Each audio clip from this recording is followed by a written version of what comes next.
Hello বন্ধুরা, আশা করি ভালো আছেন। গরমের দিনে একটি স্বাস্থ্যকর রান্নার রেসিপি নিয়ে আমি হাজির হলাম। আমার আজকের রেসিপি ডালের বড়া দিয়ে কাতল মাছের ঝোল। এই গরমে এই মাছের ঝোলটা খেতে ভীষণ মজা লাগে।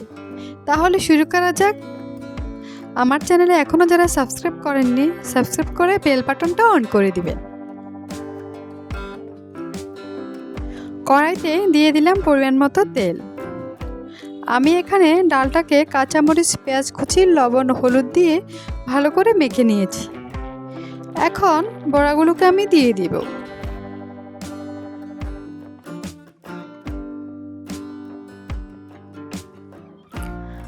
বড়াগুলো ভাজা হয়ে গেল, এখন নামিয়ে নিব।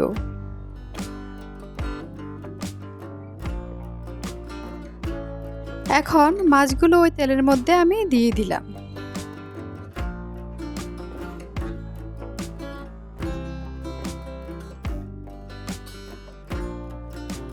মাছগুলো ভাজা হয়ে গেল, এখন তুলে নিলাম।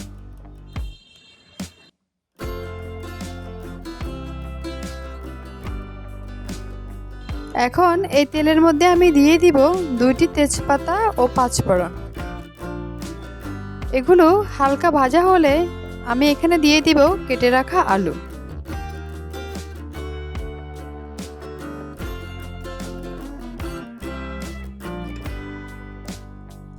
আলুগুলোকে কিছুক্ষণ ভাজা পর এতে দিয়ে দিব 2 চামচ লবণ, 1 চামচ আদা বাটা, হাফ চামচ হলুদের গুঁড়ো, হাফ চামচ মরিচের গুঁড়ো, 1 চামচ জিরের গুঁড়ো।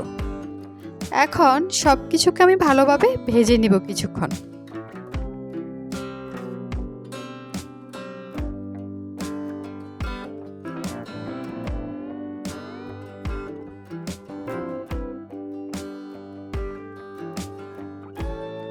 কিছুক্ষণ ভাজার পরে এখন আমি এতে দিয়ে দিব পরিমাণ মতো পানি।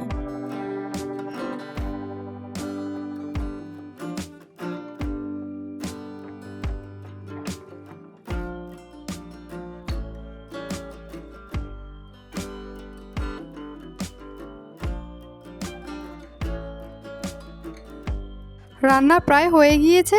এখন এতে দিয়ে দিব কিছু ধনেপাতা কুচি। এরপর আমি 1 মিনিট জাল করে নামিয়ে নিব। গরমের দিনে এই ডালের বড়া দিয়ে কাতলা মাছের ঝোলটা ভীষণ মজা। আপনারা রান্না করে দেখবেন। ভিডিওটা ভালো লাগলে লাইক, শেয়ার, কমেন্ট করে জানাবেন।